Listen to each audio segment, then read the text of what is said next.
This episode is all about food, and this is a tale of two restaurants. One is steeped in 35 years of history and is widely regarded as one of the best barbecue restaurants in the United States. The other is a newcomer to the Memphis scene, but with a chef who is very well known. Now, while the two restaurants are very different, the similarities lie in the love and care that goes into their food. It is my pleasure to introduce you to the Cozy Corner Restaurant and Cafe Fontana. Welcome to Backstage Memphis with Brawin. Come on, let's go eat.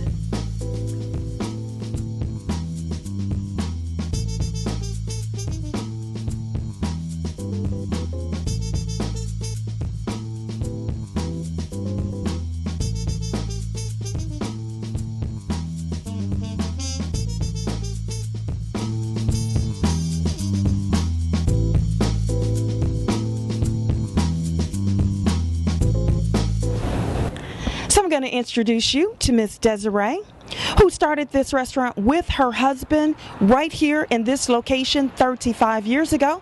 So the restaurant just celebrated its 35th anniversary.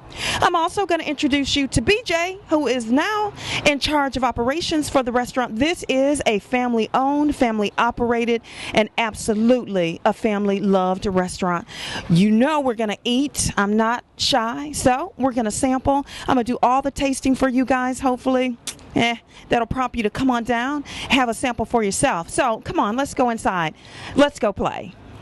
So welcome to Backstage Memphis. We are, you guys won't even believe, I'm like in the best places and I get to take you guys along with me. I told you I was going to take you to some Memphis institutions. Listen, it doesn't get more fabulous than Cozy Corner Restaurant. I am with Miss Desiree. First of all, look at the face. Like I told her I almost think she's an alien, that she looks absolutely beautiful. Wrinkles, what? What wrinkle? So I want to introduce you all to Miss Desiree. She's going to tell us a little bit about the history of the Cozy Corner Restaurant, because you told me something very interesting about the original origins of the restaurant and how it actually came to be here in Memphis after many decades. Yes. So tell us a little bit about the restaurant. Well, it started it started way years ago, back in my husband and I married in 1959, and because we were both only children, we decided we would not live in Memphis, but we would live somewhere away until we became rooted in each other.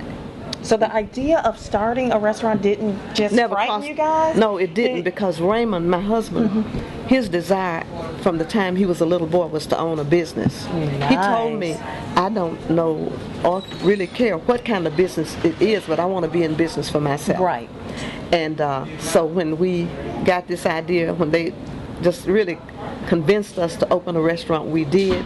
It was called Ray's BBQ on Williams Avenue in Denver. Ray's BBQ on Williams Avenue in Denver, Colorado.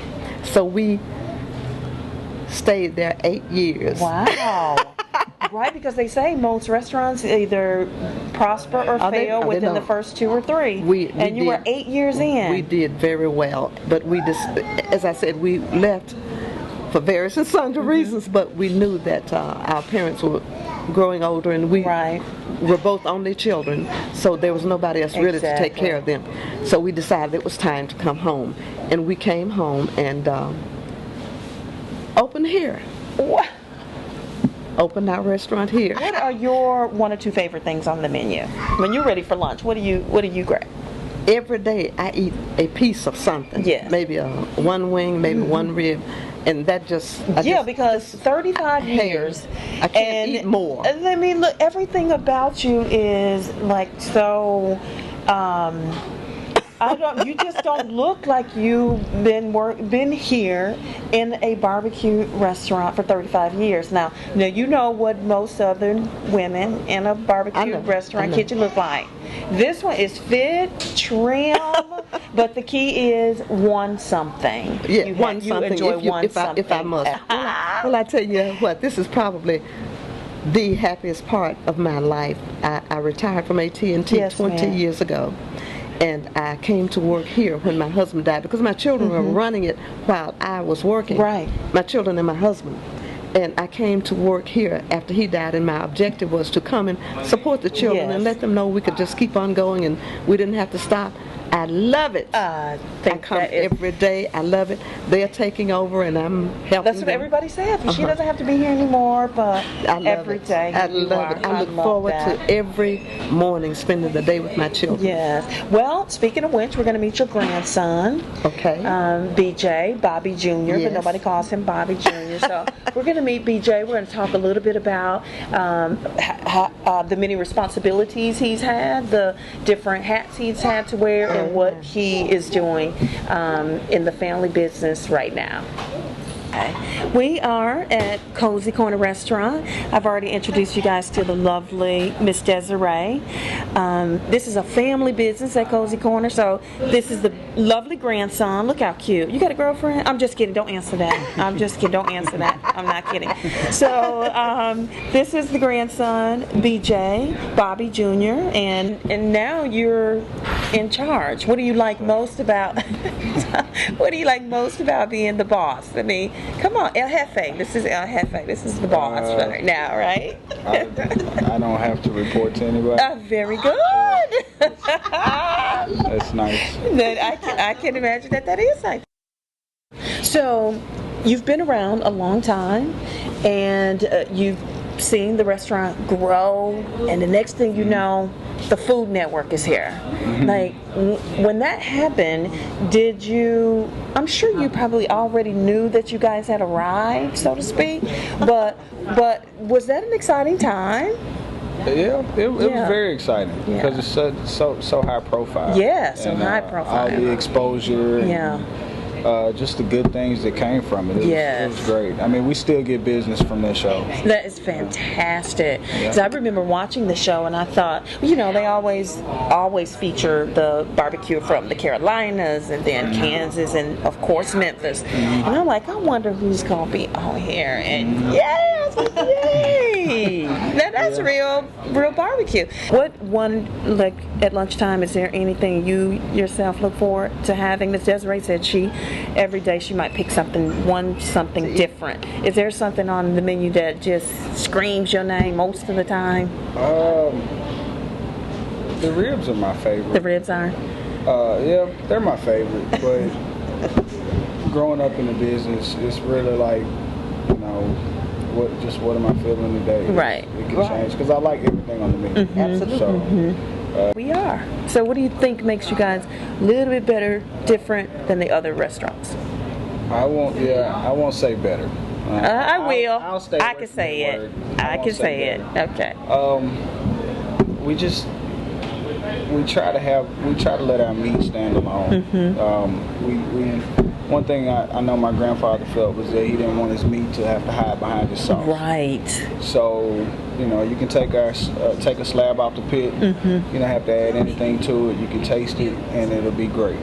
Very nice. And so I kind of pride myself on that, and we just like good food, and we want it to be there. Yes. So it's obviously important. Very important. Very nice. Well, I think we should eat. So. Okay. I'm not shy.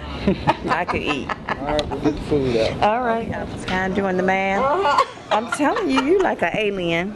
You are like an alien. You are like an alien. Oh.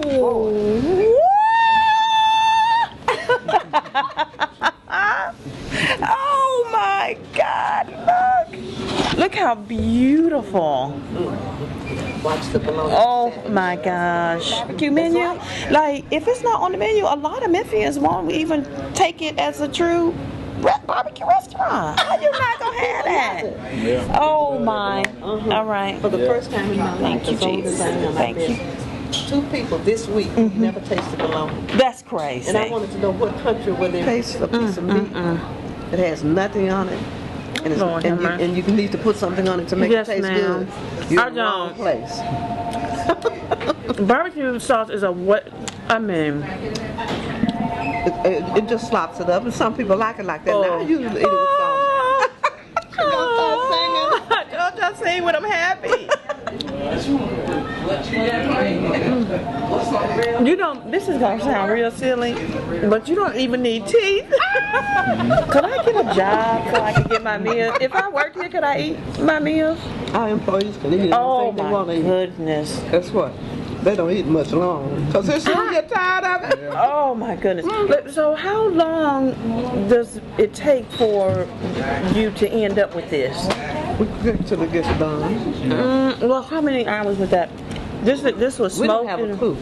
We don't judge it, but see, on our You pit, just pay attention to there's it all no day. mechanism of any kind to tell you how hot the fire is, Right. to tell you anything. We might have ribs here, Cornish hens here, bologna here. So we got to know when all of those Right. get ready. You're paying Well, attention. Yeah, you just got to know. You know, this is honestly, I have felt at home since the moment I walked in to introduce myself. When I came to ask if we could do a segment here, I have felt like a part of the family. And I'm sure that too is very much what your customers appreciate. Absolutely. So I'm going to let that camera go away and eat in peace, but I will say you have been backstage with Brawin at the Cozy Corner Restaurant. This is Miss Desiree. This is BJ. This was by far the best experience episode for me. I feel like a Southern girl that has really been returned. All right. Now I Yes. feel like I'm back at home. Yes. So And you Miss are. Desiree, if you would, look in the camera and say you have just been backstage with Brawin. You have just been backstage with Brawin. Thank you. Okay, it's official. I'm done. I'm stuffed. All right. It was a battle. I won. I won the food battle. The food was amazing. Once again, if you haven't been here ever, you have to come to the Cozy Corner Restaurant. If you live here, haven't been here for a while, hopefully we've reintroduced you to the restaurant, giving you some reasons to come on down, but the food was amazing. I loved it all, but I'm telling you what, the ribs, I was all in. It was fantastic. I've had so much fun filming the show. This definitely was one of my favorite episodes. I felt like a Southern belle that really has returned home. Thank you guys for watching. This has been Backstage Memphis with Brawin.